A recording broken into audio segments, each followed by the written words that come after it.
1990, before the war, Michelle had a very intelligent brother named Christopher, a child with one of the brightest minds in the world.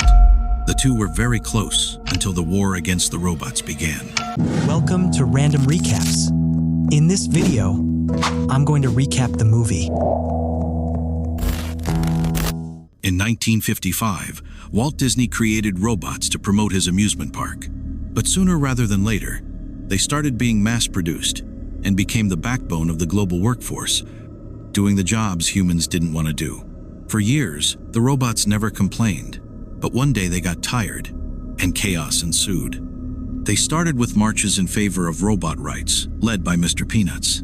They debated on television and even vandalized historical sites, and thus the war against the robots began. For 2 years, humanity fought, and for 2 years, it lost. That is, until Ethan Skate, the director of the company's center, intervened. He created a device called the Neurocaster, a device that linked the human mind to drones.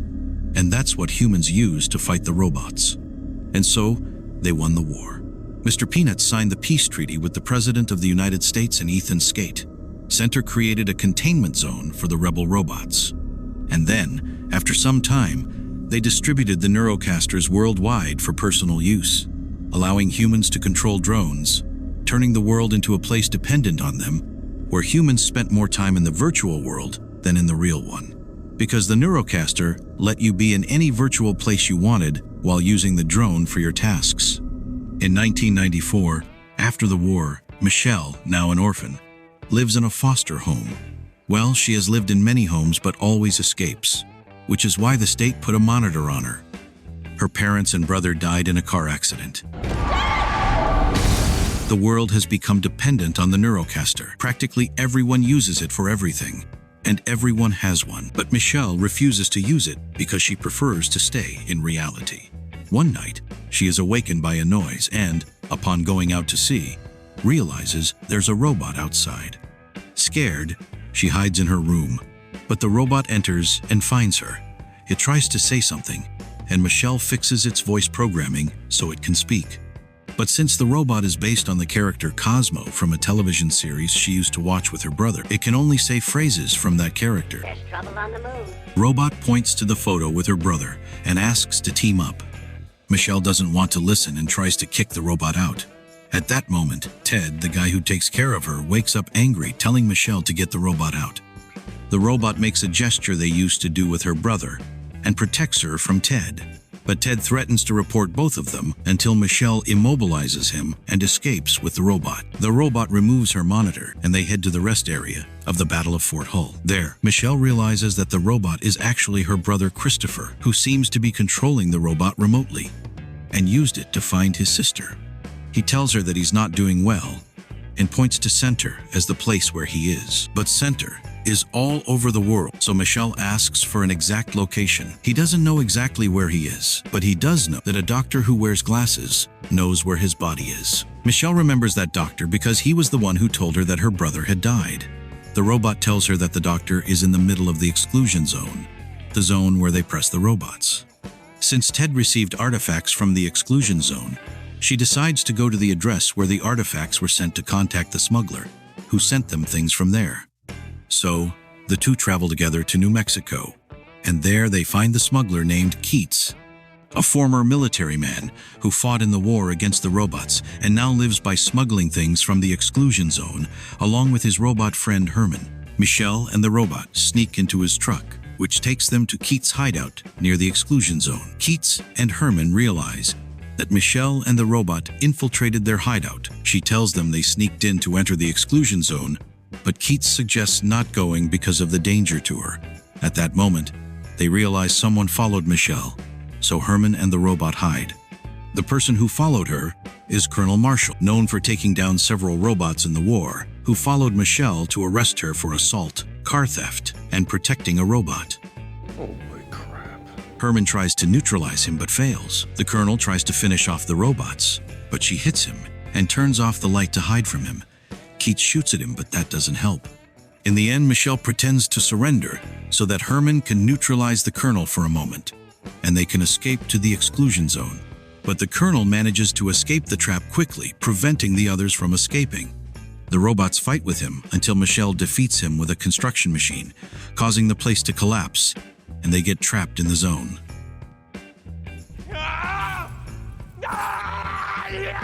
There, Michelle tells them that her brother is controlling the robot and that the only person who knows where he is in the zone. So, with the hope that that person will get them out, Herman and Keats help Michelle get there. And how do they go to the doctor? Well, Herman has a larger robot that he controls, carrying the others in a van on his shoulders. On the way, Keats tells us that in the middle of the war, he was injured and thought he was going to die until Herman saved him and took care of him. Center's drones arrived to kill Herman, but no matter how much Keats told them he was good, they didn't listen. So since then, the two have been fleeing, forming a great friendship. Meanwhile, Ethan Skate makes a deal with the Colonel to find Christopher's robot and bring it to him. Herman and the others are attacked with refrigerators by other robots, injuring his ankle, and later they are kidnapped. The protagonists are taken to a place called Blue Sky Acres, a place where the most civilized robots are sheltered, led by Mr. Peanuts. He tells them they were attacked because they thought they were scavenger bots, robots that steal parts from others to survive. He tells them that they have built a space for good robots, not only take refuge from scavenger bots, but also find the work they want, not the one humans imposed on them. Michelle tells Mr. Peanuts that she's there to look for a doctor who knows where her brother is. He tells her that there was a doctor in that place, but he had to expel him because of the peace treaty he made with the humans. Michelle wants to go out and look for him, but Keats stops her because of the danger of going out at night. That night, she becomes sad remembering her brother. Christopher, seeing her like that, projects the series they always watched, making the other robots watch it with her. Later, a robot named Penny arrives to tell them that Dr. Amherst gave her a letter to give to Christopher if she ever saw him. The letter has an address that would take them to Scav Country. Peanuts overhears the conversation and decides to help them go and help them protect themselves from garbage bots, recruiting a robot named Popfly, who has fought against them. The Colonel finds them just as Peanuts takes them to Scav Country. Upon arriving there, they are cornered by the junk until they fall into a lair where Dr. Amherst is. Michelle confronts him and asks where her brother is. He tells her that her brother was analyzed by Center when he was about to die, and they discovered that in his brain was the answer to stop the war. The doctor has a robot friend named PC that he saved from scavenger bots, depositing all his memories and knowledge in him. There, he shows us that Christopher was in a coma, so they used his brain to create the network that connected the neurocasters to the drone. You disgust me. 15 months later, Christopher wakes up from the coma. The doctor told Skate that they had to disconnect him, but he threatened him with death if that happened. So, before fleeing, the doctor opened a door between Chris and the external network so that his mind could escape. Although his body remained there, the doctor implanted the location of Blue Sky Acres so he could find him. Ethan realizes that the neurocasters are failing and that the failure is caused by Christopher's escape. That's why he asks the Colonel to kidnap him. Michelle demands that the doctor get them out of the exclusion zone to find her brother, but he, scared, refuses. At that moment, the Colonel arrives to kidnap Chris. Peanuts distracts him while the others flee, but when trying to escape, more drones are sent to capture Christopher. Keats and the others counterattack, causing Ethan to decide to send more drones. Peanuts is shot down by the Colonel, who lets him live. You go back and tell the ones who are left, this is your fault. The doctor tries to flee with Michelle but runs into the Colonel. The doctor decides to distract him so Michelle and her brother can escape.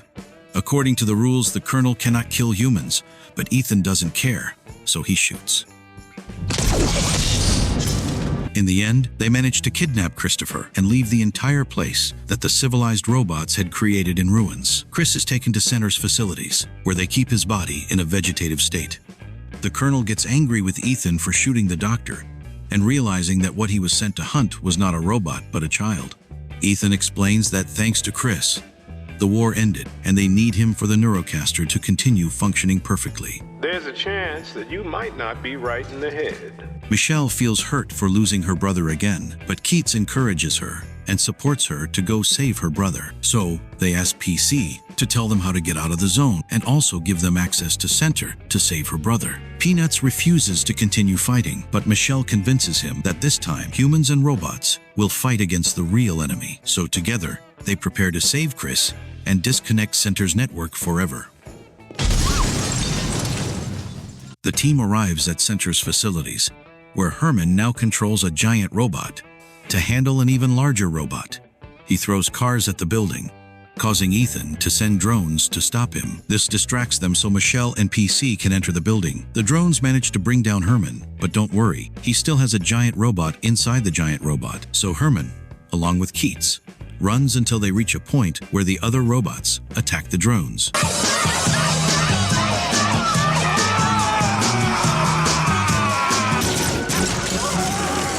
Michelle and PC manage to enter the room where Chris is, but to communicate with him, Michelle has to put on the Neurocaster. Ethan decides to enter the battlefield and activates a larger and more powerful drone to finish off the robots. Seeing how psychopathic and evil Ethan is, the Colonel decides to go to the battlefield to help the robots, telling Peanuts where Ethan is and disconnecting from his drone.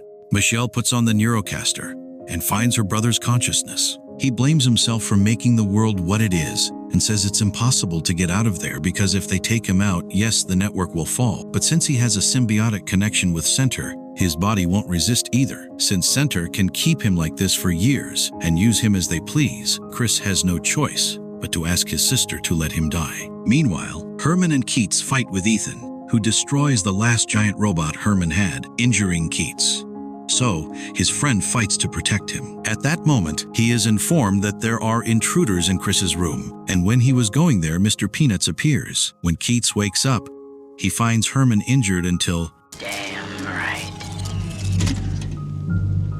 Why?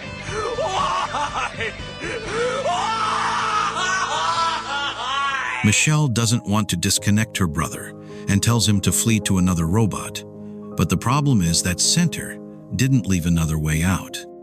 So, with all the pain in her heart, Michelle has no choice but to disconnect her brother, thus preventing Center from using the drones and making the robots win the war. Keats is happy to win, but saddened to see that his best friend has died. But wait, Herman was a robot that controlled another larger one. What? That is, Herman was a small robot that controlled a larger one. And larger, and larger. Herman is the GOAT. That's why he's the GOAT! The GOAT! Since the world depended on the drones, Center fell into chaos. Then it became known worldwide that Center was using a child to keep its invention alive, so they imprisoned Ethan Skate. And in the media, they asked to find the girl who could ally with the robots to stop him. After a while, Michelle sends a message to the world, saying that the virtual life to which Center accustomed them was a sham, and that life is about being in contact with other people, hugging them, laughing with them, getting angry things they couldn't feel by isolating themselves in the virtual world. Michelle gives a message of unity and peace between humans and robots. Now humanity reconnects, leaving aside that virtual world, and that's how the movie ends.